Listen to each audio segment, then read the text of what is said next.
Hi everyone, welcome to smart study channel. कैसे हैं आप सब?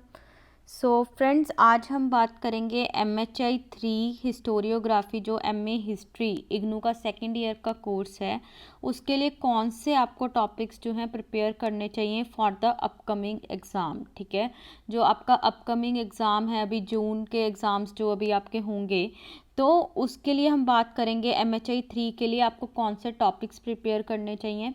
मैंने यहाँ पे कुछ लिस्ट बनाई है ऑफ द सिलेक्टेड टॉपिक्स। ठीक है, क्योंकि टाइम बहुत कम रह गया है, तो आप जो है इन सिलेक्टेड टॉपिक्स पे भी अगर फोकस करते हैं तो आई एम श्योर कि आप जो है वहाँ पे इजीली अपना जो है अराउंड जैसे आउट ऑफ 10 आप 6-7 क्वेश्चंस अटेम्प्ट कर सकते हैं। ठीक है, इतना आपको इनमें से हो जाएगा, तो आप इन टॉपिक्स पे फोकस कीजिए। बाकी अगर आपके पास टाइम है, ठीक है, आपने पहले पढ़ाई की हुई है, आपके पास टाइम है, तो आप इसके बिना और भी टॉपिक्स को रेफ़र कर सकते हैं। ठीक है, मैं आपको कुछ एडिशनल और टॉपिक्स बता दूंगी इनके बिना, जो आप देख सकते हैं, बट इन टॉपिक्स पे आप स्पेशली जो है फोकस कीजिए। ठीक है, तो आइए देखते हैं कौन से अभी यहाँ पे आपको टॉपिक्स जो है उन पे फोकस करना है। ठीक है, तो फर्स्ट इज़ जनरलाइजेशन। ठीक है, जनरलाइजेशन, कॉजेशन, ऑब्जेक्टिविटी। ठीक है, ये तीनों टॉपिक्स बहुत इंपॉर्टेंट है फ्रेंड्स। इसमें से आपको जो है 20 मार्क्स का 30 मार्क्स का पेपर बनता ही बनता है। ठीक है, आउट ऑफ दीज 3। ठीक है, या आपको ऐसा हो सकता है कि आपको तीनों में से एक पे किसी पे 20 मार्क्स का क्वेश्चन आ जाए। ठीक है, या फिर दो पे जो है 10-10 का कंबाइन करके आ जाए। ठीक है, या फिर एक 10 मार्क्स का एक 20 मार्क्स का, वो भी चांसेस है यहाँ पे। ठीक है, तो ये तीनों टॉपिक्स जो हैं आप ज़रूर कीजिएगा, जनरलाइजेशन, कॉजेशन, ऑब्जेक्टिविटी। ठीक है, वेरी इंपॉर्टेंट तीनों टॉपिक्स। उसके बाद नेक्स्ट अगर हम देखें, आपके लिए इम्पॉर्टेंट टॉपिक्स बनते हैं Greco Roman traditions and historiographical tradition of early India. ठीक है, ये दोनों आपके इम्पॉर्टेंट टॉपिक्स हैं। इसमें अगर हम बात करें हिस्टोरियोग्राफिकल ट्रेडिशंस ऑफ अर्ली इंडिया, ठीक है, तो आपको इसमें से 10 मार्क्स का क्वेश्चन भी इस तरह से आ सकता है, write a short note on charita, write a short note on prashasti. ठीक है, तो इस तरह से भी आपको 10 मार्क्स का क्वेश्चन बनता है, तो ये भी आपके इम्पॉर्टेंट टॉपिक्स हैं। ठीक है, ये आपका यूनिट 7 है, ग्रीको रोमन ट्रेडिशंस आपका यूनिट 5 है। ठीक है, और ये फर्स्ट सेकंड थर्ड यूनिट है। ठीक है, तो ये सारे जो टॉपिक्स हैं ये इम्पॉर्टेंट है। ओके, देन नेक्स्ट आपका इम्पॉर्टेंट टॉपिक आता है, that is your unit 12 positivist tradition. ठीक है, पॉजिटिविस्ट ट्रेडिशन भी आपका इम्पॉर्टेंट टॉपिक है।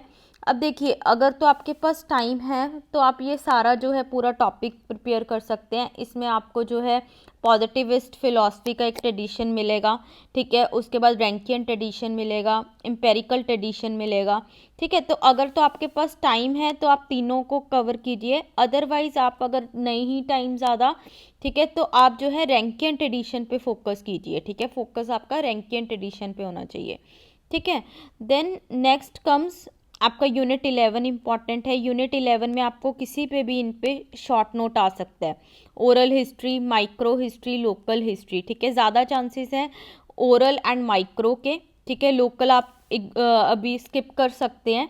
ठीक है, ओरल और माइक्रो हिस्ट्री पे आपको दोनों में से एक पे शॉर्ट नोट मिल सकता है। ठीक है, उसके बाद फ्रेंड्स नेक्स्ट इंपॉर्टेंट टॉपिक की बात करेंगे, दैट इज़ योर यूनिट 14। ठीक है, एनल स्कूल जो है आपका इम्पॉर्टेंट टॉपिक है। ठीक है, तो इसमें कंट्रीब्यूशन ऑफ एनल स्कूल, इस तरह से आपको क्वेश्चन आ सकता है।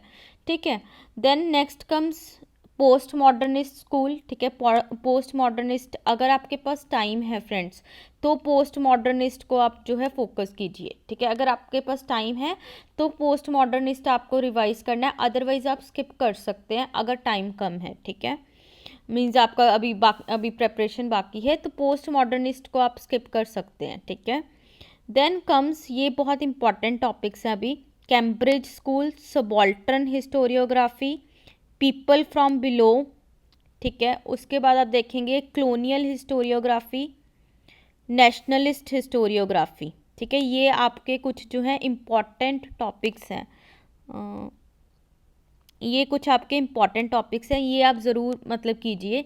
ठीक है, कैम्ब्रिज स्कूल, सबाल्टर्न हिस्टोरियोग्राफी। ठीक है, पीपल फ्रॉम बिलो आप स्किप कर सकते हैं, अगर मतलब टाइम है तो कीजिए, ठीक है, बट हाँ अगर है तो करें टाइम, ठीक है, मतलब टाइम है तो कीजिए इसको, बट हाँ नहीं टाइम तो स्किप कर सकते हैं, ठीक है। तो post modernist, Cambridge, subaltern historiography, then national historiography, colonial historiography, ये आपको सारे चैप्टर्स आपके कवर करने हैं, ठीक है। फिर उसके बाद एक और इम्पॉर्टेंट टॉपिक आता है, that is about colonial perception on caste और ट्राइब, ठीक है। तो ये आपको जो है कास्ट पे लिखने को, ट्राइब पे लिखने को, कलोनियल परसेप्शन, इस पे भी क्वेश्चन आ सकता है, ठीक है। तो ये सारे आपके इम्पॉर्टेंट टॉपिक्स हैं, अगर हो सके तो सबको इनको प्रिपेयर कीजिए, ठीक है। अगर इनमें से भी आपको सिलेक्ट करना है तो आप कौन कौन से टॉपिक्स छोड़ सकते हैं, एक तो आप पोस्ट मॉडर्निस्ट स्किप कर सकते हैं, लोकल हिस्ट्री आप स्किप कर सकते हैं, ठीक है, और उसके बाद जो है आप हाँ आप ये पीपल फ्रॉम बिलो को आप स्किप कर सकते हैं, ठीक है, इनमें से भी अगर आपको स्किप करना है, ठीक है। और ये मिडीवल इंडो पर्शियन हिस्टोरियोग्राफी, ये भी इम्पॉर्टेंट टॉपिक है, ठीक है। तो ये कुछ इम्पॉर्टेंट टॉपिक्स हैं, आप इन पे फोकस कीजिए। अगर इसके बिना, अगर मीन्स अगर आपके पास टाइम है, आपने पहले प्रेपरेशन किया हुआ है, ठीक है, तो आप कुछ और, मैं आपको एडिशनल टॉपिक्स बता देती हूँ, आप उनको भी रिवाइज कर सकते हैं, ठीक है। आप जो है एक तो आपका यूनिट जो है 28 है फेमिनिस्ट हिस्टोरियोग्राफी, ठीक है, आप फेमिनिस्ट हिस्टोरियोग्राफी के टॉपिक को रिवाइज कर सकते हैं अगर आपके पास टाइम है, ठीक है। फिर उसके बाद आपकी जो है इसमें डीडी कोसंबी की फ्यूडलिज्म पे डिबेट आती है, ठीक है, आप उसको भी कवर कर सकते हैं। बाकी ये इतना आपके लिए सफिशेंट होगा फ्रेंड्स, ठीक है। तो इतना भी अगर आप करते हैं, आप इजीली वहाँ पे जो है 6-7 क्वेश्चंस अटेम्प्ट कर सकते हैं। तो अभी देखिए टाइम कम है, तो रादर देन कि आप पूरा पूरा सिलेबस पढ़ें, ठीक है, ये आप जो है कुछ सिलेक्टेड टॉपिक्स पे फोकस कीजिए, ठीक है, इनको बार बार रिवाइज कीजिए, वो आपकी स्ट्रेटेजी होनी चाहिए। अगर आपने पहले से नोट्स वगैरह बनाए हुए हैं, प्रॉपर आपने किया हुआ है, ठीक है, फिर आप अच्छे से रिवीजन कीजिए। बट अगर अब नहीं हमने किया, क्योंकि ये है कि इग्नू में साथ में आप मे बी जॉब कर रहे हो, टाइम उतना नहीं होता, तो इन टॉपिक्स पे फोकस कीजिए, इनको दोबारा दोबारा रिवाइज कीजिए, ठीक है। तो ये आपके इम्पॉर्टेंट टॉपिक्स हुए। और अगर आपको कोई हेल्प चाहिए विद रिस्पेक्ट टू नोट्स, ठीक है, MHI 3 के नोट्स अवेलेबल हैं विद रिस्पेक्ट टू एग्ज़ाम्स, ठीक है, पूरा एग्ज़ाम्स के अकॉर्डिंग बनाए हुए हैं। तो आप जो है व्हाट्सएप, टेलीग्राम पे कांटेक्ट कर सकते हैं, ठीक है। तो आपको नोट्स की मैं डिटेल्स दे दूँगी।